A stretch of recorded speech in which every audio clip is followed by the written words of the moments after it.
Hello and welcome in. Please do not leave your luggage unattended on the station.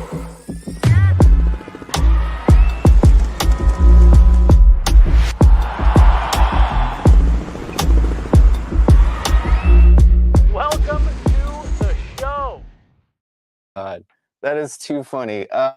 How's it going, everybody? Welcome to Guerilla Sports Daily. Already having some funny issues. We decided to go live and not hit the intro video. Good job. I got Chloe back there. Let's see. There she is. She's all right. She's this is her first time doing the show with me. So there was a little miscommunication on my end, so that's my fault, but don't harp on Chloe. She's only a child. Just kidding. No, she's very old enough. She's old enough to work here. She just looks very young. But she is the director of Gen Z, helping me out today. But welcome, everybody. Welcome to Guerilla Sports Daily. My name is Ruben Villalobos. We got some cool stuff to talk about today, of course. Some news with we're going to do a little Avs and at Capitals preview. We're going to be talking a little about Broncos, NIX. Thursday night football, you know me, I always got to do a little preview of Thursday night football because it is tonight. And then we also have some Formula One great event happening back in the United States, back in Las Vegas. Woo, lots to talk about, but let's start out with a little bit of local hockey. The Avs visiting the Washington Capitals. This is going to be a good one. Avs recently losing a couple games ago to the Capitals here at home, and they're looking to continue their strong play. Both teams are actually. Capitals on a 3-game winning streak, but the Avs have won 4 out of the last 5. And even though they lost their last game against the Capitals here at home, they did win their first road game out of a 4-game road trip. Alexander Georgiev seems to have an upper body injury and will participate in Wednesday's team skate, which was yesterday, and could return tonight for the Avs. And Alex Ovechkin, 19th NHL season, leads the NHL with 15 goals. The dude's old and he's still making magic happen. I don't know how he does it, but it kind of sucks. He was on pace to break who is it? Wayne Gretzky's NHL career goals of 894. He's 27 short, so it kind of sucks that he kind of went down because he was having a phenomenal season. And at that age to be leading the league in goals, it's just absolutely phenomenal. But don't let me tell you about this game itself. We actually have Jesse Montano down in DC, down in the nation's capital. He's going to give us a little bit better breakdown than I can. Hit that clip, Chloe. Good morning, everybody. I'm Jesse Montano, and before we say anything, isn't Ruben just fantastic? I mean, what a smart guy, great-looking dude, just all-around good guy. But let's talk about this Avalanche Capitals game that's coming up tonight. I'm here in Washington, D.C. Avs just wrapped up morning skate. Well, they're in the process of wrapping up morning skate. It was an optional skate. And look, the last time they played the Capitals about a week ago in Denver did not go well. Avs didn't look good. Not only did they not get the result, it looked ugly in the process. Washington pretty much dominated from start to finish. Avs are going to be looking to get a little bit of revenge on that here tonight. A couple of lineup notes for you guys here on Guerilla Sports Daily. You're hearing it here first. By the looks of things here on the ice behind the camera, it's going to be Alexander Georgiev going back in net tonight. Missed the last couple games with an injury. Jared Bednar told us yesterday that it's really only been one game that he's missed. The game before that was a scheduled start for Justus Annunen, so he's really only sat out one game that he wasn't expected to with the injury. So he should be back going tonight, which is good for the Avalanche. Georgiev was just starting to feel like he was looking a little bit more like himself. He's got to keep that going, obviously, but he looks like he should at least be available for tonight.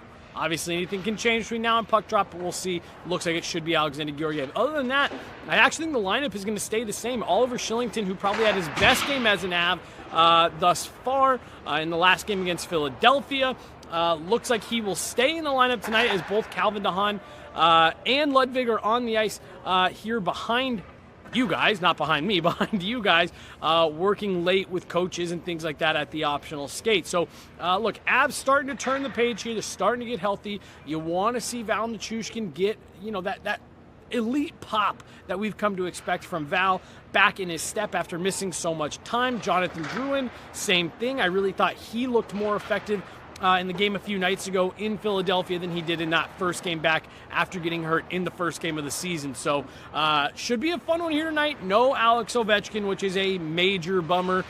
He is out with a lower body injury.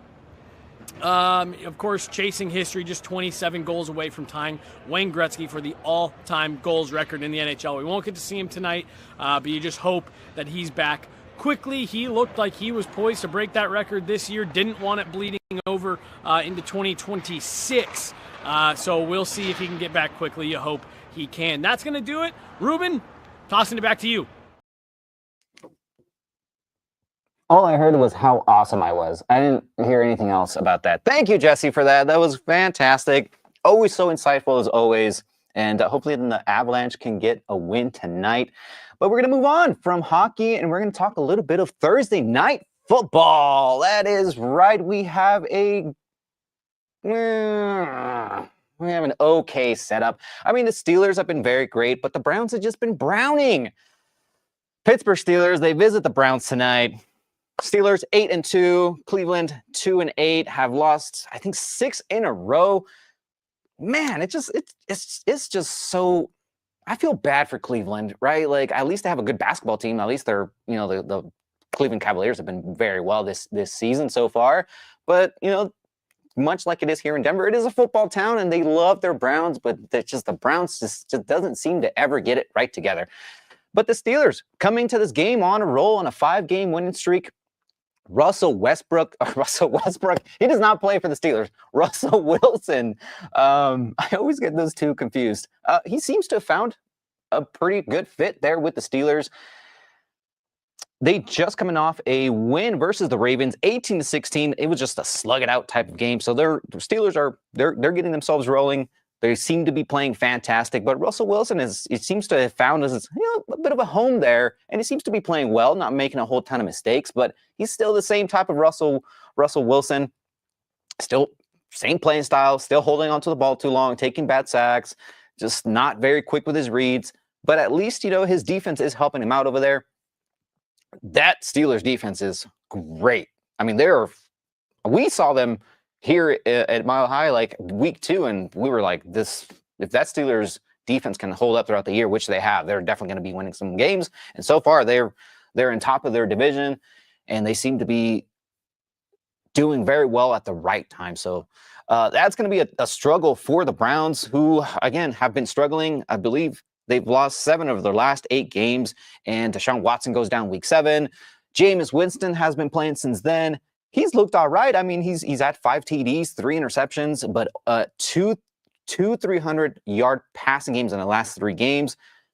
Very good so far, but they haven't translated into wins because the Browns defense has just allowed an insane amount of points, and the defense just hasn't been playing very well. So, usually for Thursday night football, I like to be like, hey, go for the underdog this time around. I love a good underdog story, but not tonight. I'm going to go with my brain tonight, and I'm going to pick the Steelers. I think this is going to be a blowout game. Steelers are probably going to win. But you know what? No. I'm going to give you a prediction right now. It's going to be an ugly score, 20-10. Steelers get the win. Russell Wilson looks terrible, but the defense just ends up getting a pick 6 or something off of Jameis Winston, who loves to throw interceptions. So there you have it, folks. Hopefully you don't. Please don't bet on the Browns. And if you do, hopefully they win and you get some good money out of it. Anyways, we're going to stick to some football, but we're going to be talking a little bit of Broncos, and most importantly, our boy Bo Nix. That's right. I'm sure you've already heard about this. Bo Nix named AFC Offensive Player of the Week. The man just keeps stacking awards. First, it was Offensive Rookie of the Month, the week, then the month, and now this. So congratulations to Bo Nix. Bo Nix, he's been absolutely phenomenal. And we actually caught up with him yesterday, and we'll see what he had to say a little bit about his awards. That's not the wrong. Next one, that one, yeah. Joy when you win an award like AFC Offensive Player, especially because it's the first rookie quarterback to ever win it. Yeah, it's cool. It's a great honor. It's great responsibility, but at the same time, it doesn't end, with just that. You obviously got to continue to go back and they only remember your last game, so you got to go out there and continue to do it. And but it's a great honor. Many great players have won the award in the past, so it's an honor to be included and be that recipient. But a lot of work left to be done.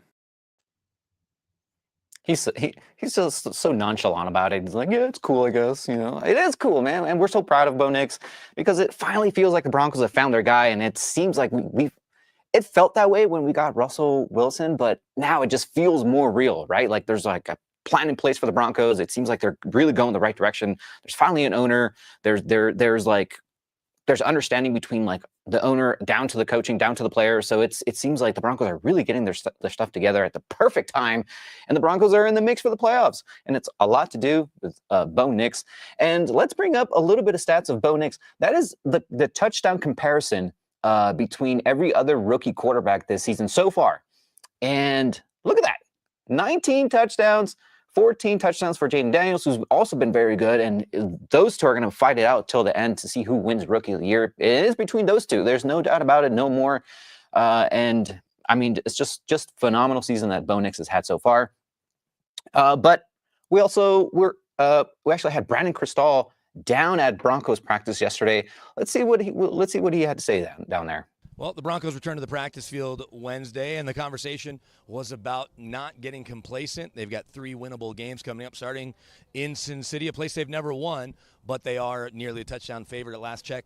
-6 was the spread, and so Cortland Sutton was asked about it. Pat Surtain was asked about not kind of resting on your laurels or reading your press clippings when you see Bo Nix win not only Rookie of the Week, but now AFC Offensive Player of the Week, the first rookie QB in team history to win that honor. It's easy to maybe sit back and take it easy, but you've got the trip to Vegas, a winnable game. You get the Browns on Monday night after Thanksgiving, and you also have, after the bye week, the Colts coming in, and they've certainly been up and down. So Sean Payton said it's about keeping the focus small, and Bo Nix just talked about improving week to week, and that's something they hope to do to go out and win for the first time since the Raiders moved to Vegas. We know it'll be a friendly crowd, and we, of course, here at Guerilla Sports will be there to cover it for you. At Broncos Park, powered by Common Spirit, I'm BK for Guerilla Sports. Thanks, BK. Thank you for that. As he said before, it is Raiders week. That's right. Broncos are taking on the Raiders this weekend in Las Vegas. I still want to call them the Oakland Raiders, and calling them the Las Vegas Raiders, it just doesn't sound right. So I just call them the Raiders now. But anyways, the Raiders, they just been imploding on themselves, losing 6 straight. After an okay start, they started 2-2. They had a great win versus the Ravens early in the season, but their last win was against the Browns, and since then they just imploded on themselves. They just can't seem to. Another franchise just can't seem to get it right. I feel like the Raiders are like the Browns of the AFC of the AFC West. They're just not all there together. But the Broncos have to take this game very seriously because this is like a prime trap game, right? The Broncos are coming off a very feel-good win. I don't want this to be kind of like when the Chargers came into town like earlier in the year where we had just beaten the Raiders off of like retro night or retro day where we had the cool uniform and stuff like that. We were feeling great and everything like that. And then we just go into that game not focused, not aggressive. So you got to take this game seriously because from here on out, every game matters. And you have a bit of a crucial stretch because we have a late bye week. I think it was a week 14 type bye week. So you got to get these next couple wins heading into the bye week, and that way you get yourself prepared for the playoffs because the Broncos are in contention. And it starts with beating this team in a struggling team who just doesn't seem to be getting things right. And so Broncos have been pretty good about beating teams that are not doing very well. So this is another challenge of not relaxing and just keep your foot down on the gas and just keep it going. And hopefully the Broncos get a win. So let's go Broncos. Let's get it done. But sticking to Las Vegas, but switching sports over to F1. Formula One is in Las Vegas this weekend. Woo-wee! I love me some Formula One. This is great. This is great for the sport. This is great for the United States. We get a little bit more races here in the United States. And the track is actually super cool. If you haven't seen it, bring up that little track map, Chloe. Bam, there you go. That is actually super cool. A lot of tracks have a bunch of squigglies and S's and all stuff like that. Look at all those straights on this map. And if you look in the reds, in the little red area is usually where the drivers start. And I love how many straights this track has because there's a lot of open space to do a lot of overtaking, and there's going to be a lot of drivers doing some very risky maneuvers on this track, and it's going to be a fun one. But currently, so far, Max Verstappen, Max Verstappen.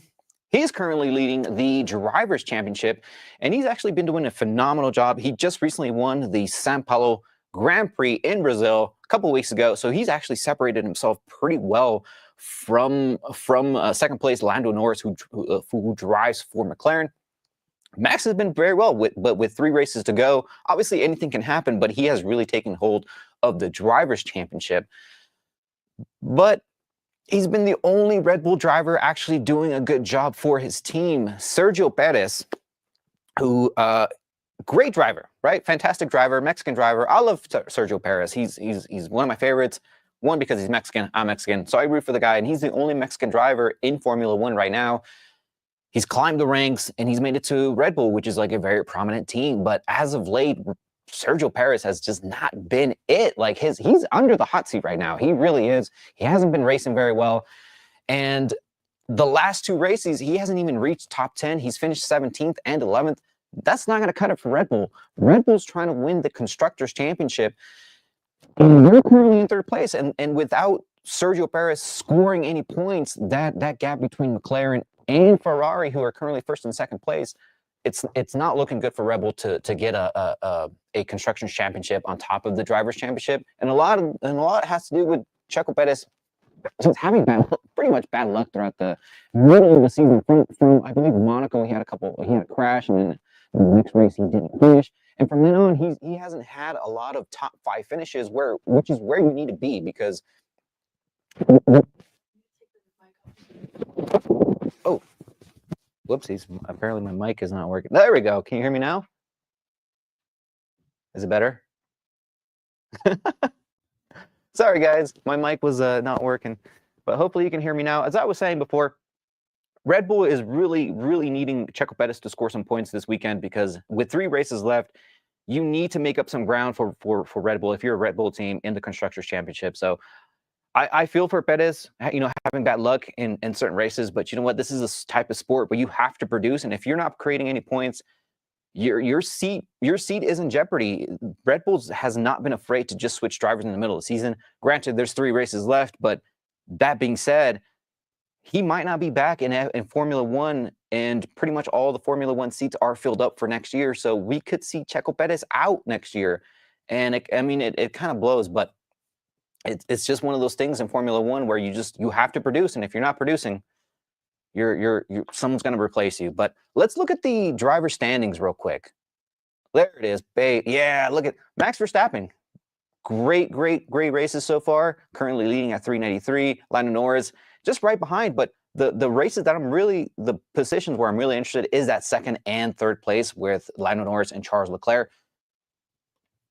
Charles Leclerc, he's been driving phenomenal as well. He's been on pole pretty much. I believe he's been on pole 3 out of the last 4 races. So he's been making up ground, and he's actually made up a lot of ground as of late, with Lando Norris not really finishing in the top 5 as well in certain races. So Lando's been struggling. Charles Leclerc's been making up ground. But let's bring up the Constructors real quick, because this is getting really interesting between the top 3 teams, between McLaren, Ferrari, and Red Bull, who are really close to each other. But again, if McLaren ends up having a really good day in Las Vegas, I think they solidify that win over Ferrari. But then but then it's going to get really interesting between Ferrari and Red Bull. So I mean, anything could happen, honestly, because there's been a couple. Last year, McLaren had Lando Norris didn't finish the race, so a lot of random stuff can happen in Las Vegas. It's a very intricate track. It's a track that requires the drivers to really make some tough decisions, especially on those corners where you're coming from full speed and you have to really, brake as smooth and as hard as possible to be able to take those inside lines, or if you want to take those outside lines. But I don't know. It's anything is up for grabs, and it's getting increasingly. It's just going to add more drama to this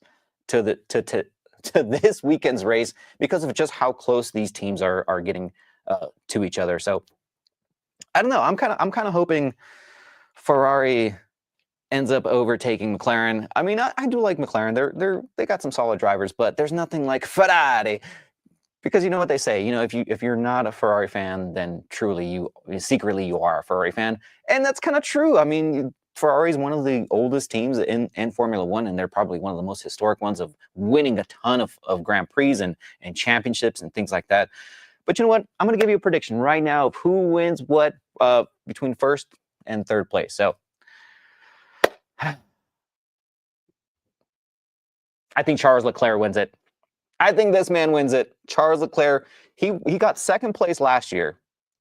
He was on the hunt. If there was like maybe 4 more laps, he would have caught Max Verstappen, who actually won last year's race. But he was phenomenal, and he's a great street circuit driver. I think he's going to get first place, and I think Max Verstappen's going to get second, and then Carlos Sainz, who also drives for Ferrari, is going to end up finishing third. And hopefully our boy Checo Perez finally scores some points, because last year he finished third. And hopefully this year he finishes somewhere in the top 5 and helps Red Bull kind of gain some ground on the Constructors' Championship for catch up a little bit to McLaren. Boy, I think that's it. Is that it for today? My goodness, I feel like I sped through it. Maybe I should have just you know what it was? I missed a video of Bo Nix. He was talking about Raiders Week and stuff like that. So I don't know. Is it important? Should we play it? Nah, let's probably not. Let's end it.